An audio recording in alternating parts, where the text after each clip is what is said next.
So molar conductivity, which depends on the concentration, was different with the electrolytes, strong and weak electrolytes.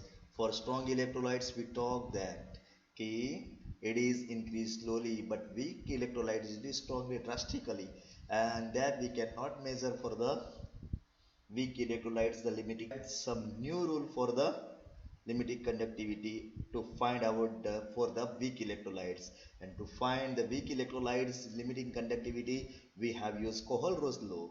Kohl-Ross law is very interesting law because Kohl-Ross examined that limiting molar conductivity values of the strong electrolytes are in certain regularities. Which certain regularities? So he has decided that when he has taken the value of KCl, okay, and value of NaCl, and when he subtracted this value, the answer was 23.4. Afterward, he has taken the value of KBr and value of NABr. In both, the negative ions are constant and the difference is again same, that is equals to 23.4. And as he has taken Ki and Nai, its answer also 23.4. So he becomes surprised, and that's why he has decided to do another experiment, and he has done that he has taken NABr and NaCl. Now in this case he has taken positive answer and the answer was the 1.8. Also he has taken KBr and KCl, the answer is again same, and that's why he admired and he surprised, and that's why he prepared the Kohl-Ross law. The Kohl-Ross law suggests that see what is the suggested by Kohl-Ross law, that limiting molar conductivity of an electron can be represented as the sum of the individual contribution of the anion and cation of the electrolytes. Limiting molar conductivity of an electrolytes can be represented as the sum of the individual contributions of the anion and cation, and that's why now we are able to give one idea, and that is here the application of Kohl-Ross law. According to the Kohl-Ross law, just we have said that by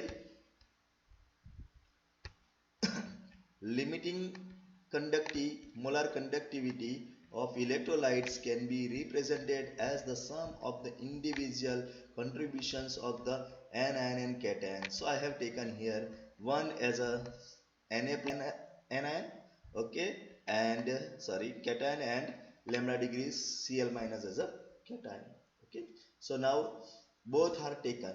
એક છે lambda degree Na plus અને બીજો છે lambda degree Cl minus. So according to this law, the molar conductivity of NaCl should be the sum of lambda degree Na plus and lambda degree Cl minus. That is very simple. You understand that?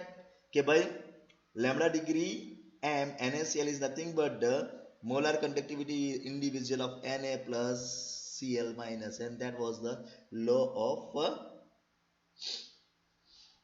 Kohl-Ross. So hope that if the lambda Na plus and lambda Cl minus are the limiting molar conductivity of the sodium and chloride ions respectively, then the limiting molar conductivity of NaCl is given by the equation this. So in general, we can generalize this thing. If an electrolytes on dissociation on gives one positive ion is, suppose V plus positive ion આપ્યો છે and negative ion is nothing but the V minus this positive and negative ion as given, okay, anion and cations are given, then the conductivity, limiting conductivity of this anion and positive cations will be given by this. Okay, lambda degree m is equals to nothing but the lambda degree of positive minus plus lambda degree of negative, where lambda degree plus and lambda degree are limiting molar conductivities of cation and anion respectively. So hope that you understand this point, okay, where at which point you have to go and at which point you have to decide what. So here, and for that purpose we are given some uh, values in this table. So watch out this table. In this table representing the limiting molar conductivity for some ions. For example, if we talk about the H plus, so H plus ion has value up to 349.6. Okay, same thing if we talk about the OH minus, then 199.1. okay, if we combine this both, આ બેને combine કરી દઈએ તો then we will get the value of water. Same thing, value of H is this and value of Cl is this. So if we combine this H and Cl, then we will get the value of HCl, and that I have done here.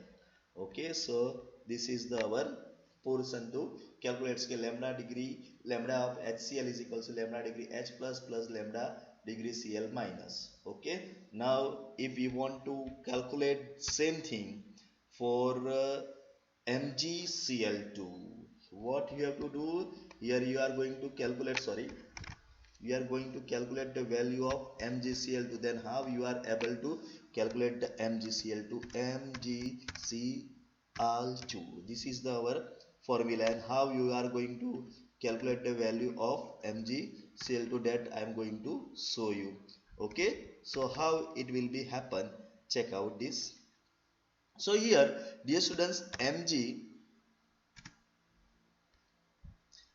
has plus 2 ion and Cl has 2 Cl minus ion. You understand this?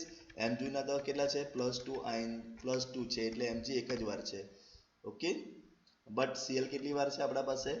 બે વાર છે. So that's why when you are putting value of this, don't do કે Mg ની મૂકી દીધી અને Cl ની. You have to do like this. જો હું Mg ની મૂકું, Mg plus 2 ની મૂકું છું. Mg plus 2 ની વેલ્યુ કેટલી છે? 106.0 છે, plus 2 times of the value of whose Cl ની વેલ્યુ. તો Cl ની વેલ્યુ કેટલી છે?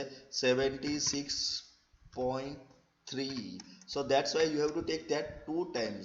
So again 106 plus હવે 73 એટલે 6 2 જા કરી એટલે 6 અને પેલા કેટલા થઈ ગયા?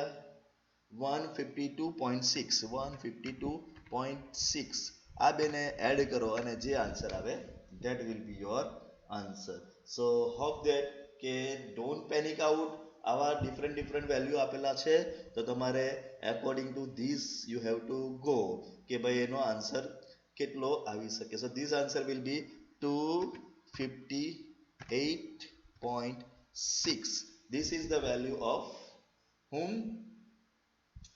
MgCl2. So don't panic out. જે બે વાર આવતી તેને બે વાર લેવો, એક વાર આવતી તો એક વાર લો. So hope that you understand this thing. Okay, so finally you can see this by stopping the video, and that's all.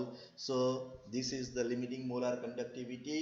These are for the strong electrolytes only. See, whatever here given, all are the strong electrolytes, and you can find out that. Okay, so hope that you understand this topic, and now we are going to check out yourself. Okay, so what you have studied in this entire thing that we are going to study. Okay, so come on, be ready for that. Okay, ચલો તૈયાર થઈ જાઓ કે તમે શું ભણ્યા છે જોવા માટે. Okay, so evaluate yourself. So first question is define limiting molar conductivity. So what will be your answer? Limiting molar conductivity on infinite dilution. On infinite dilution, the conductivity of the electrolytes is called as limiting molar conductivity. Okay, second, what changes occur in molar conductivity of strong and weak electrolytes? Strong electrolytes molar conductivity changes slowly, increase slowly, but weak electrolytes molar conductivity will increase drastically on dilution. This is the answer. Second, why do limiting molar conductivity cannot be measured using the graphical method? Using graphical method we are not able to measure the limiting conductivity of weak electrolyte, because its graph is not touching the y-axis, so y-intercept cannot be measured. That's the point. Write Kohlrausch law. So now you know about the Kohlrausch law, and also find that value. Do it.